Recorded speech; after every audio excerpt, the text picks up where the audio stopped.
voilà léegi comme ça ni ma la ko waxee lan mooy dividende parce que ñu bari léeg-léeg mooy daf leen di tëj maanaam bu ñu déggee loolu daf leen xaw a tënk dividende ni ma ko waxee weesuwul lu dul bénéfice yi nga xamante ne tey entreprise daf koy réaliser tey di ko verser ñi nga xamante ne ñoom ñooy ay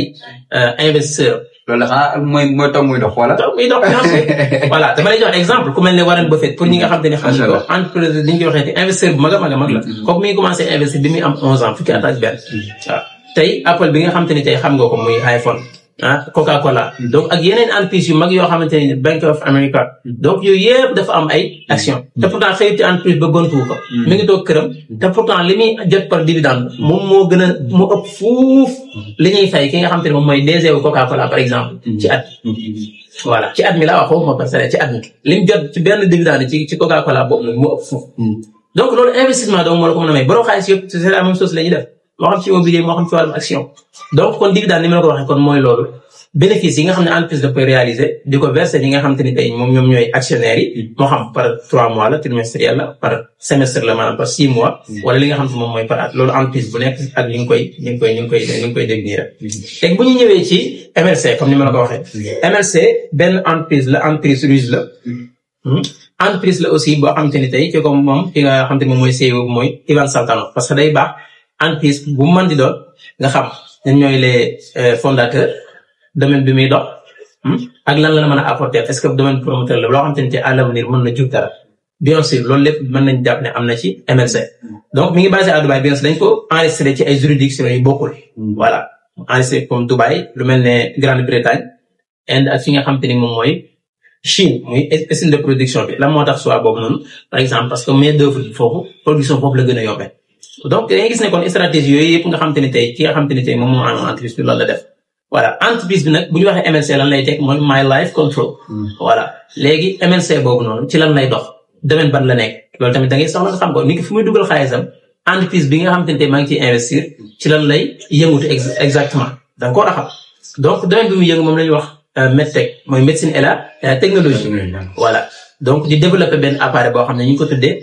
CGM Fly voilà mu nekk benn capteur boo xam te ne tey daf lay permettre tey ñi nga xam ne dañu amee diabète yi mën a contrôler seen li nga xam te moom mooy glycémie à travers benn application boo xam te mën nga ko installer ci iOS muy iPhone wala li nga xam te moom mooy Android donc capteur boo xam ne da nga koy piqué fi nga xam te ne moom mooy sa bras wala sa tànk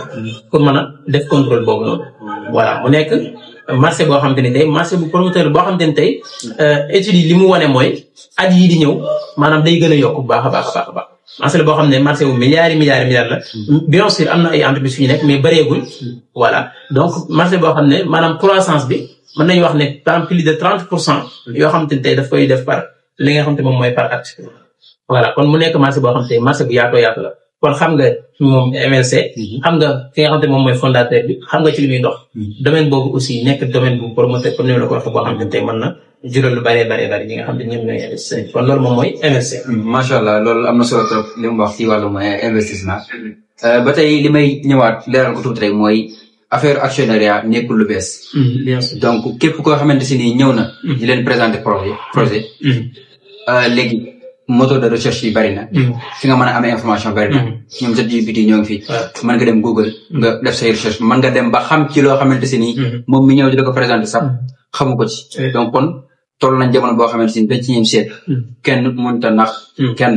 waaw donc ku ñëw fi la présenté projet demal nga def say propre recherche bala ngay dugal sa xaalis waaw effectivement Moussa dogguma la boo xoolee MLC bi ma wax léegi comme ni ma ko waxee day baax nit ki loolu lépp muy dugg ma xam ko comme ni ma la ko leeral naan MLC leeral la ñi nga xam ne ñoo ko fondé ak domaine bi mu nekk léegi li ma ci leeral aussi mooy MLC lan lay def day baax aussi nit ki xam ko wala ki ci dugal xaalisam wala ki ci bëgg a investir xam ko li ñuy def mooy li ma ko wax startup la bu ñu waxee startup la mooy entreprise la bu ndaw la boo xam ne day soog a départ maanaam nekkul entreprise boo xam ne déjà produire na ay kii wala taxaw na ba noppi di def li muy def di dugal xaalis déedéet instant bi ñoom dañuy soxla xaalis maanaam dañuy def li nga xam ne moom la ñuy wax financement participatif voilà donc yooyu startup bi ñaari ay capital risque la ñuy doon bu déggee capital risque bi mooy entreprise la boo xam ne mën na marché mën na bañ a marché voilà mais moom moo ëpp ay gain yi c'est illimité voilà maanaam nit ki li mu ci mën a am xaalis c'est illimité yemul rek ak benn entreprise boo xam ne par exemple lu mel ne Orange wala Total boo xam te ne déjà taxaw nañ ba pare voilà li tax nag léegi mu nekk opportunité mooy fi mu toll noonu muy Google muy Meta Facebook ak yeneen yi nga xam ne muy Amazon muy Alibaba yëpp jaar nañ foofu voilà ñi nga xam ne dañ ci investir période boobu noonu mooy avant li nga xam te moom mooy IPO bi mooy ni avant entreprise bi di rentrer en bourse donc ñoom ñoo ciy gën a génn foofu ñi nga xam ne dañuy bàyyi ba entreprise bi rentrer en bourse maanaam côté bourse ñu soog tee ñëw ngeen investir. dinaa la jox exemple par exemple yow benn $100 maanaam wala 100 000 francs nañ jël CFA bi 100 000 francs boo investir tey mën na la apporter ay millions. après bu entreprise bu côté en bourse li may wax ne lu palpable la bi nga xam te ne day seetaan mën na def ay recherche mën na dem xool par exemple lu mel ne Amazon wala li nga xam ne mooy boobu avant muy rentrer en bourse fan la tolloon ak bi mu rentrer en bourse fan la tolloon voilà parce que lu palpable la pour ma joxe ci même exemple léegi même ci côté crypto jël leen lu mel ne Bitcoin par exemple Bitcoin en 2010 wala en 2009 fi mu ne boo ci investir benn 10 000 francs tey jii milliardaire nga en CFA après 15 ans donc cela veut dire que ne aussi comme ni nga ko waxee léegi day laaj patience domaine la boo xam te nekkul domaine u daar par exemple dañu baaxoo gis par exemple sénégalais yu bari ñu leen présenté da ngay kii li ngay gagné par weer li ngay gagné par nangam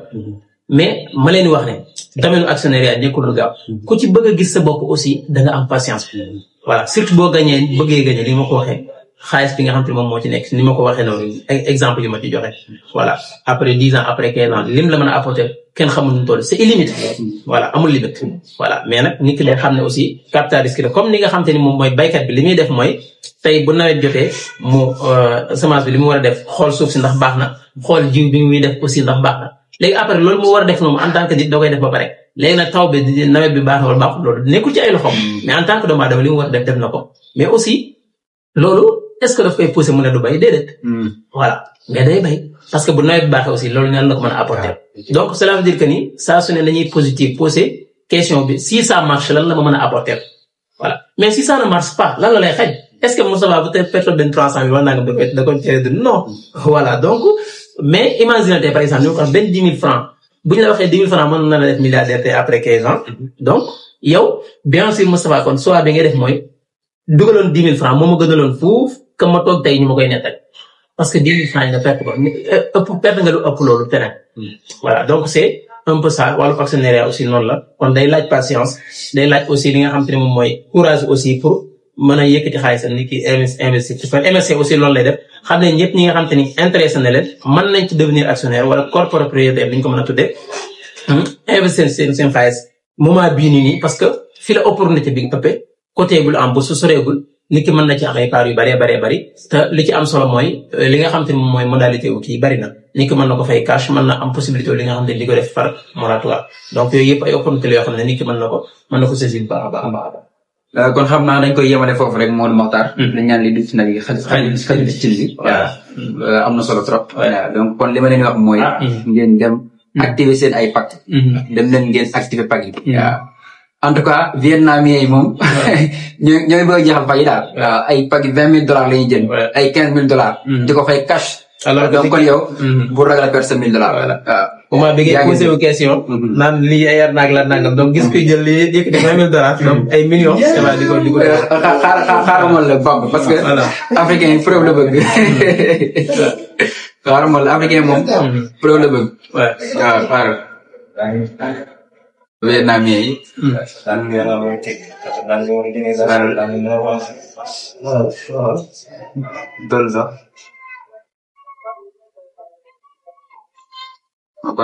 gis nga fii kii vietnamien la xoolal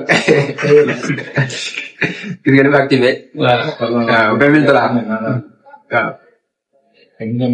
donc ay millions c'est vrai xam nga kii caaxaan voilà donc mbir mi daal en tout cas Moustapha di wax rek ne mbir mi noonu la parce que ku nekk aussi ni nga ci sëmbi rek nga ciy tooyee nit ki bu fekkee da nga bëgg a gagner ay millions da ngay investir ay milliers voilà donc soo bëggee gagner ay milliards aussi faaw nga investir ay milliards donc loolu moom mooy li nga xam ne moom moo raisonnable loolu moom mooy li nga xam ne moom moo jaadu aussi waaw parce que moo dama tax da nga wax lu am solo maanaam di investir te bañ a investir parce que comme ni nga ko waxee noonu yow mënoo ñëw bëgg a investir sa benn $50 wala sa benn $20 bëgg ci xaar yéen ci benn délai bu ndaw bi maanaam ci benn li ñu woowee court terme waaw donc boo ci bëggee gaaw a gis sa bopp ci court terme da nga war a investir te bañ a investir loolu tamit lu mat a bàyyi xel waaw jaa ngeen jëf. Merci beaucoup.